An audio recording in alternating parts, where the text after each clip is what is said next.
Alrighty, so I just want to talk about some of the most recent trends. Probably the most important one is that the long-term trend for property is that it continues to go up. So whether you know, the question always is, how do I get in? When's the best time to get in? At the moment, we all know the market is probably in a good position where it's on a little bit of a lull and has slowed down its growth. However, over the long term, 10-year growth, 10-year term always goes up. Median house price, which is pretty scary, is $882,000 for the latest quarter.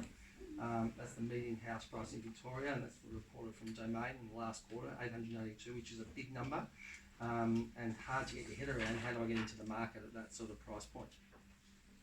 Interest rates are all-time low, which means it's a good time to be buying. Interest rates, the cash rate's low, interest rates are all-time low, and they don't look like they've been going anywhere for a while yet. Immigration and property growth. I think numbers were something like 120,000 people coming into Victoria every year, which means there's probably a housing shortage and a rental shortage, which means the prices will keep on going up. So from the investment point of view, in terms of do I want to buy a new property, it's probably a good time always to buy when you've got population and immigration increasing, and that means we've got some good growth opportunities over the longer term. Detached housing in its entirety, so detached housing being houses on blocks of land, has proven to be probably the best investment as opposed to apartments and townhouses, which I'll go through the difference in terms of buying a detached house versus an apartment and townhouse shortly. As I said before, rental vacancies are low and rents are continuing to increase, and I think everyone probably can see how hard it is to get a rental property these days, even where there's lines outside, bidding happening to try and find a rental. Well, the challenge is also there, how do I find the right house as well to buy, whether it's an established or a new house. Differences between houses, townhouses and apartments, and again, I'm not here to sell you anything, but I favour the new houses. It's a lot, the barriers to entry are a lot lower to buy into a new house, and that's because there's a split part contract, and I don't expect everyone to know what a split part contract is, but a split part contract is where you have a contract for the land and you have a contract for the house. So what you do is you pay a 10% deposit generally on the land contract, and you pay the balance when the land settles, and generally you pay a 5%, or you have to pay a maximum of 5% on a housing contract. So it allows you to save through the period of when the land's going to title. Generally that's somewhere between 12 and 18 months from when you sign the land contract to when the land titles, and then you'll be moving to your new house probably 6 to 12 months after the land's titled. Okay, so it gives you an opportunity to save more, but it also allows you it's a lower barrier, a lower entry price point in terms of the deposits required to buy into a split part contract. Gives you more flexibility and choice of accommodation. So in terms of a land parcel, whether it's a small parcel of land or a larger parcel of land, you've got a lot of opportunity in terms of flexibility in choosing what house suits that block of land. And there's also depreciation benefits of new housing, and also, as we know, the longer term trends have shown that land appreciates. So land goes up and housing usually goes down, but the benefits of buying a split part contract is getting growth out of the land from the day you actually deposit on that land. Townhouses are generally a one-part contract, so one contract, so if the property is worth $500,000, it's a one contract on the townhouse. It had higher stamp duties associated with that, so if you were to pay stamp duty, and there's obviously concessions with first-time buyers, but if you were to pay stamp duty on a split part contract, and say for example the land price was $250,000, it's a lot cheaper to pay it on $250,000 than it is on paying $500,000. There's a higher deposit required because you're paying a deposit on total contract, which is the house and the land. It's attractive for investors or for self-managed super funds. That's where a lot of the market heads into the townhouse market. They're generally smaller lots, which gives less flexibility in terms of what the house is on that lot of the townhouse. So you have limitations in terms of planning and what you're allowed to put onto that lot. So you have less flexibility in your lifestyle choice in terms of what the house is. Apartments are probably the least attractive in my view. There's a one-part contract, which means again higher stamp duty is very similar to the one above. There's less capital growth generally in apartments. Rental market is a little bit tighter. You have rental yield limitations. Why? Because there are so many apartments in the block that if someone wants to go and rent it at a cheaper price, that sets the price for everyone else in that block. It's obviously got associated fees and body corporate fees, etc. for apartments. So there's a few other costs involved if you were to buy and to live into an apartment as opposed to a new house or a townhouse. Are there any questions so far? No? Keep moving. So getting started, obviously, as I said, there's considerable advantages for first home buyers when buying into a new house and purchasing established homes. The choice with regards to estates. Now, I understand that we're in Baldwin, and there's not many estates in Baldwin, and the growth areas are sort of where I sort of see opportunities. But if you're looking at potentially taking advantage of the first home buyers grant, which I'll go through shortly, and maximising that in terms of growing your equity in your property, there's a lot more choice in terms of some of the pre-master plan communities with regards to schools, amenities, parklands, shopping centres, lakes, running tracks, all the other bits and pieces in some of these estates. New is better than old. Why? Well, new, firstly old.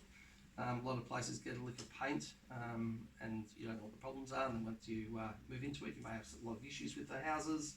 New houses, you can choose what you want in the house, how you want it, how you want to live, what colours best suit you, and you've got an element of choice.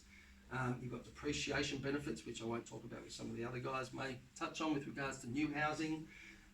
You've got stamp duty savings and first home buyers grant that you're able to capitalise on and take advantage of. Also, buying new, as I said before, gives you the ability to keep on saving while the land is titling and the house is being built. So I spoke before around the advantages of the first home buyers grant, and again some of the efficiencies and the opportunities of buying a new house.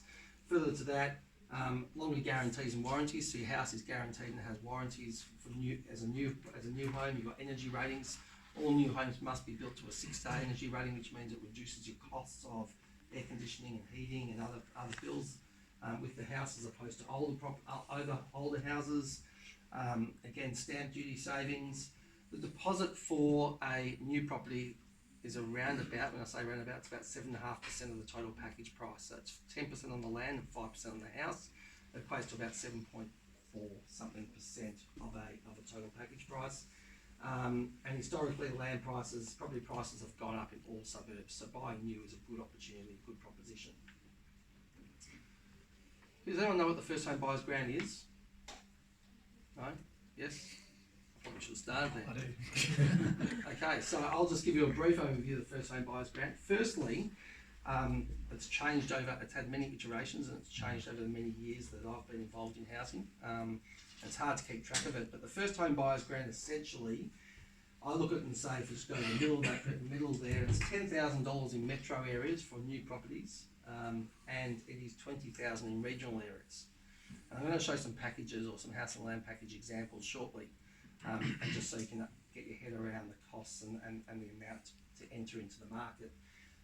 But the $20,000 first home buyer grant in regional Victoria is quite a good saving in terms of growth of equity into your own property straight away. Even $10,000, it's a great gift, especially with stamp duty concessions as well. So if you look at the next line, at $650,000, if you weren't going to get a first home buyer concession and savings for stamp duty, at $650,000 you got a stamp duty of $11,000. At $650,000, if you weren't a first home buyer, it's $34,000. So there's quite a bit of savings as being a first home buyer with stamp duty concessions. If you're buying a property under under 600, it is zero stamp duty on the property, and there's a sliding scale from 600 to 750 in terms of stamp duty concessions for first home buyers. So with regards to stamp duty and the first home buyers grant, there's quite a bit of saving there in terms of entering the property market. Any questions there? I've got a few blank books in terms of stamp duty. Yes? What's the radius from the CBD for regional area? Good question, but it's not exactly a radius. It depends on the municipalities. Ballpark. So ballpark. So regional markets would be out in the southeast, would be something like Druin. Okay, so past officer. In the north, we've got an estate called Wallen, which is just past Donnybrook. And in comparison, so the one our one that we're selling out in the north in Wallen is a 40-minute train ride to the city. Now, and I'll go through an example there. Many people, heard of Point Cook, for example, probably takes longer to drive in from Point Cook than it does to train in from Wallen. And you get a $20,000 first-time buyers grant, plus you get the advantages of cheaper properties and potentially even larger blocks with great amenity as well. So Geelong is obviously out in regional. I look at Wallen and even Geelong. Wallen's a good one because it's only 40 minutes by train into the city, and it's not really. I don't really see it as regional. I know that from a building point of view, a lot of our suppliers, or all the suppliers, call it metro, and it's sort of next to Craigieburt. So things are getting a little bit closer in, but unfortunately, price points are getting higher and higher, and it sort of helps with entry into the marketplace. So what's the difference with new homes versus established homes? The benefit with new homes is that you're getting a stamp duty up to, on new homes you get, on new homes you pay no stamp duty. On established, it's between 600 and 750, got sliding scale. On new homes you don't get the 10,000, on established houses you don't get the 10,000 in metro, and you don't get the 20,000 in regional. So it's just the stamp duty concessions with new versus established. With new housing, you only get the first home buyers grant. Right. Make sense? First home buyers grant of 10,000 for metro Only applies to new homes. only applies to new homes, and the other parts is around the stamp duty concessions. It's quite a bit of money when you look at it. I just want to go through the buying and building process. So when you buy a new home, which is called off the plan, essentially, you're buying a new house and land package. You pay initial deposit, as I said before, on the land, and you pay initial deposit on the house, and generally call that $1,000, which gives you a reservation of buying a block of land and depositing on the house. When you come to contract signing for the block of land, you pay 10% at contract signing, and generally, or settlement is generally 14 days after title's release. So what that means is, for example, you buy a block of land, it may not doesn't actually get titled for 12, 18 months is generally normal. It happens out there at the moment in terms of developments. And you would have to settle on that 14 days after it titles. So that could be two years away, 18 months away. In terms of the house, you pay your balance of 5% of the build contract. So you pay your $1,000 deposit and your balance of 5% at the build contract, which happens obviously after you deposit on your house. So that doesn't happen after your land settles. You pay that when you go and deposit on your house. And then your progress payments are at your major intervals. So you can see those at slab stage, you pay 10%. So if your house and land package was $250,000, you pay $25,000 at slab. Okay, and you pay 15% at frame, 35% at lockup, 25% at fix, and 10% at completion, which may take 6 months, that process.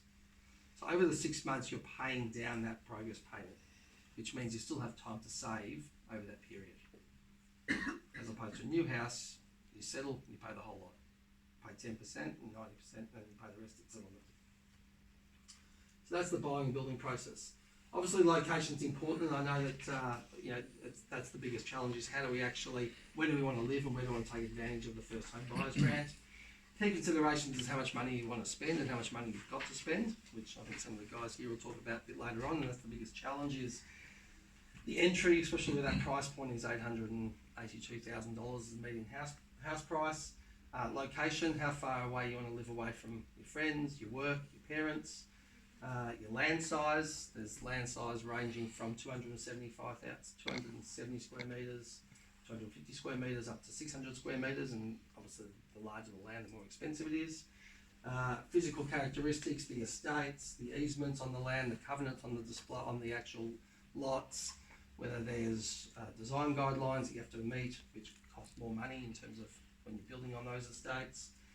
The size of the community, what the community has to offer, whether there's any shopping centres, schools, those sort of, what the community is going to offer there. So, And also transport. I sort of see transport as a great benefit. That's why I talk about Walland, for example.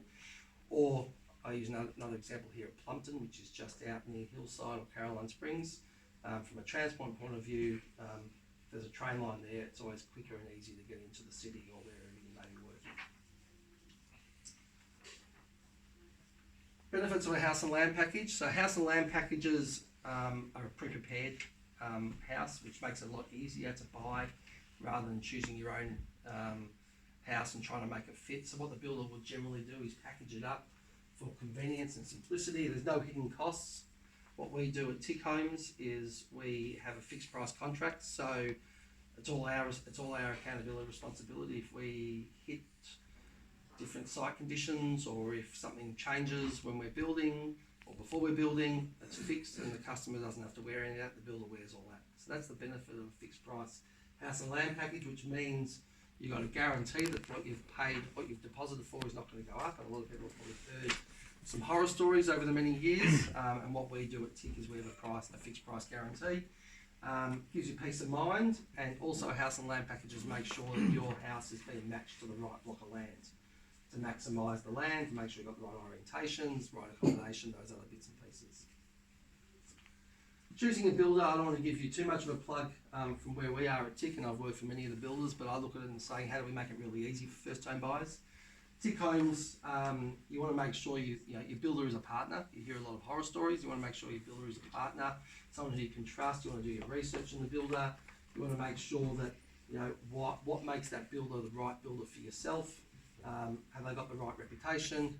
Product design is probably the most important. You have to live in the house. Is the house going to suit your lifestyle today and into the future? You want to make sure that the builder uses the right suppliers and the right trades, because quality is so important. It's a big investment.